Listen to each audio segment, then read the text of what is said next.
Hola, les saluda Carla de Fernández desde casa, donde aprendemos a vivir el Evangelio estando en misión todos los días con mente, corazón y manos.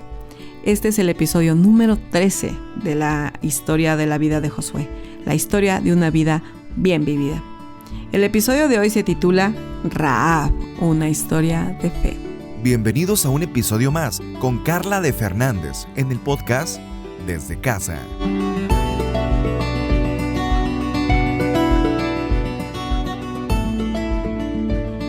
En semanas anteriores nos hemos centrado en la vida de Josué.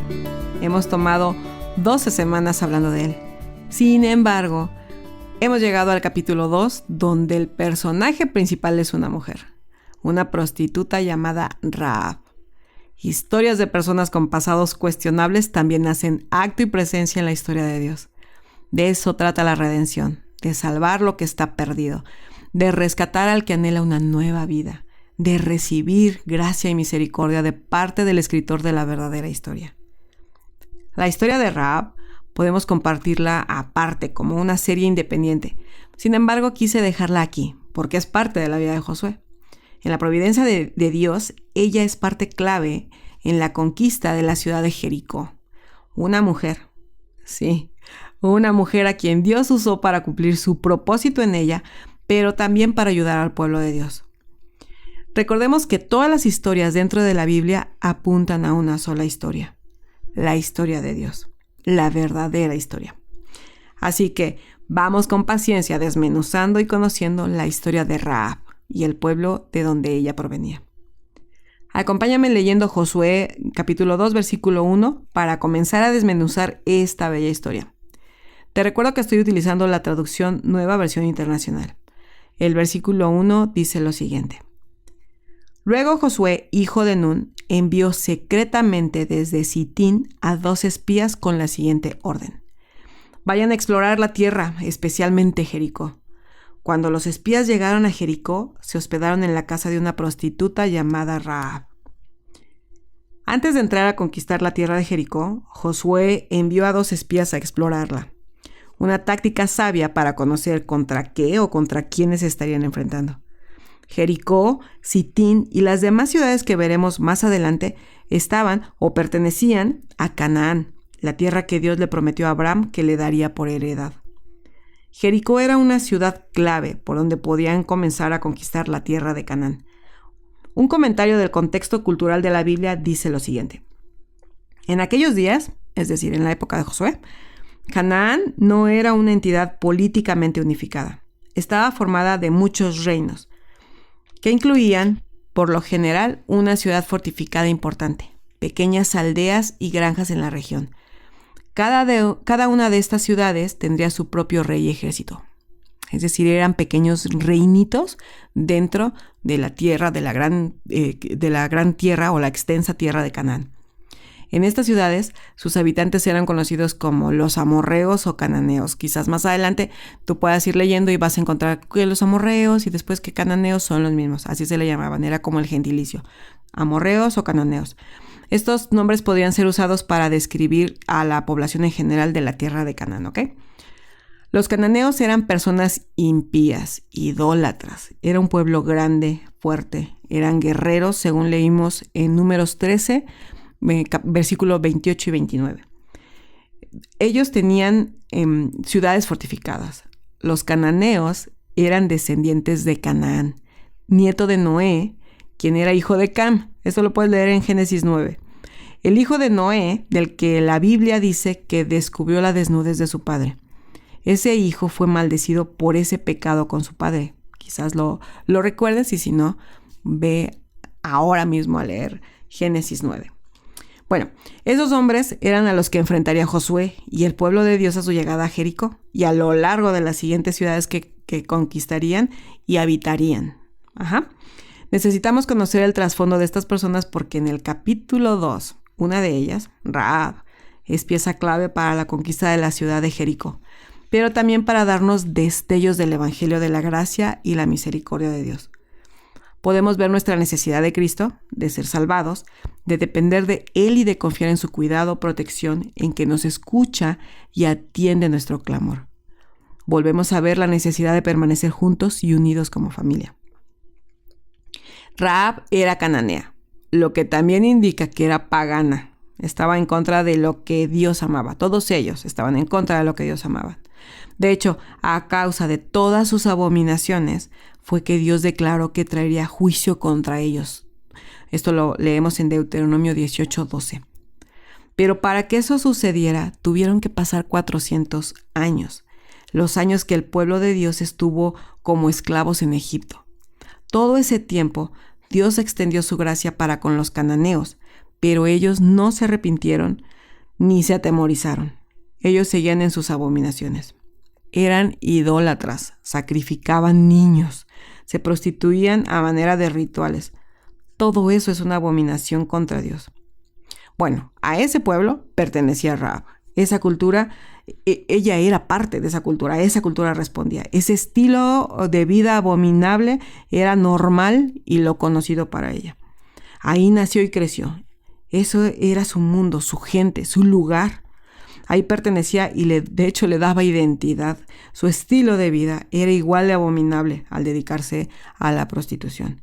Se vendía a cambio de placer sexual a otros.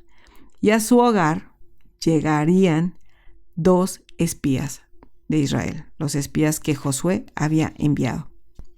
No conocemos más del trasfondo de Rahab, aunque sí sabemos que tenía familia, unos padres y hermanos que más adelante hablaremos de ellos, porque a pesar de ser parte de un pueblo que odiaba a Dios, que practicaban abominaciones, que eran apartados de Dios, podemos ver por medio de la historia de Rahab destellos de gracia, de perdón, de esperanza, de misericordia, de salvación y de una nueva vida.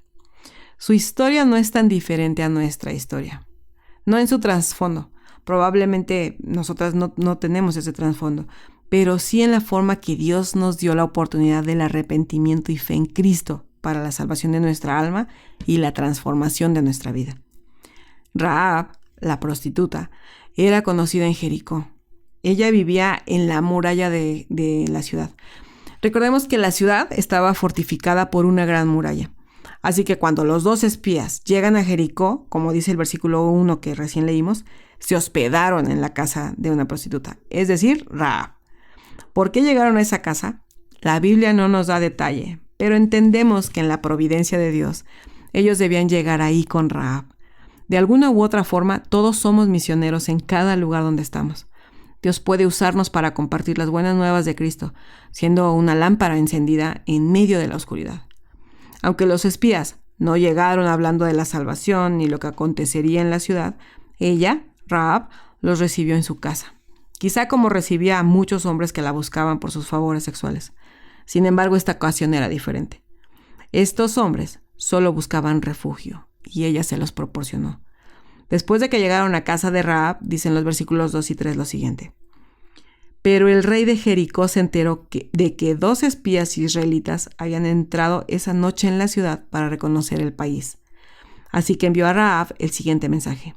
Echa fuera a los hombres que han entrado en tu casa, pues vinieron a espiar nuestro país. Alguien vio a los espías entrar a casa de Rahab y le hicieron saber al rey que estaban ahí.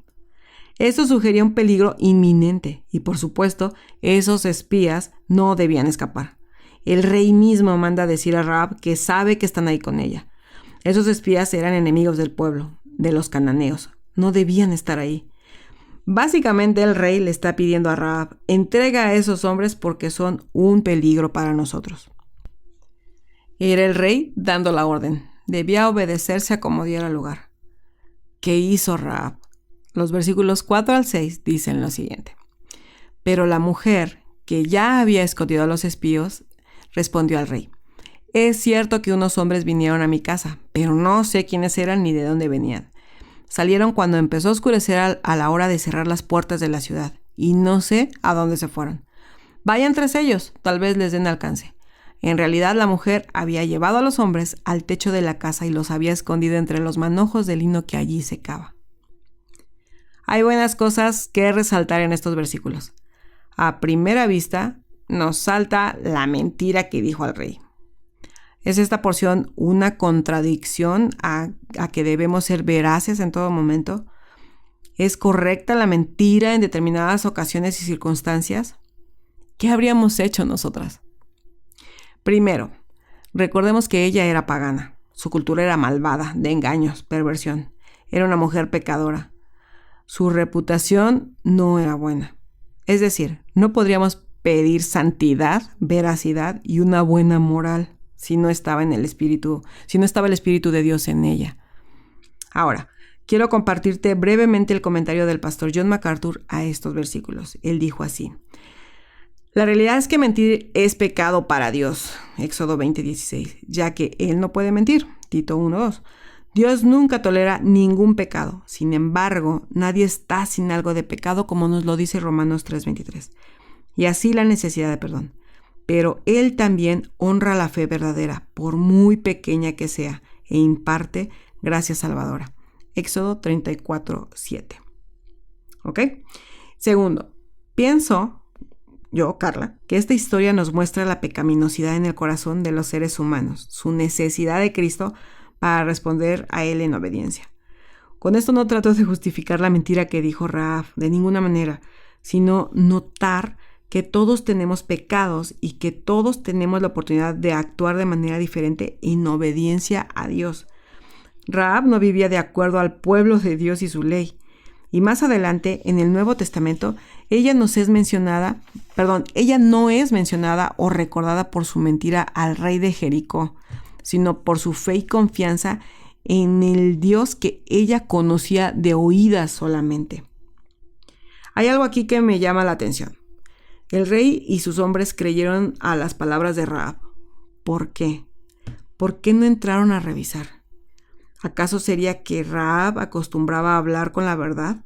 ¿Sus palabras serían de confianza y credibilidad aún para los de su pueblo? Y si solamente mintió para cuidar a estos hombres que, como veremos después, ella sabía que iban de parte de Dios y eran sus siervos, es como que para pensar por qué actuaría así y por qué respondería el rey creyendo lo que ella les dijo. Rahab tuvo la valentía de esconder a 2 espías en su casa. Tuvo la valentía de ponerse en riesgo a sí mismo en caso de que descubrieran a esos hombres. Ella actuó pensando en el futuro del pueblo, de su familia y de ella misma. Y no solo eso, dio un informe erróneo a los hombres del rey para alejarlos en lo que los espías volvían a Sittim con los hombres del pueblo a reunirse nuevamente con Josué. Y así fue. El versículo 7 dice que los hombres del rey fueron tras los espías por el camino que lleva a los cruces del río Jordán. En cuanto salieron, las puertas de Jericó se cerraron. Ellos creyeron a la palabra de Rahab y se fueron detrás de una pista que no era verdad. Se fueron y los espías se quedaron en casa de Rahab, escondidos en el tejado.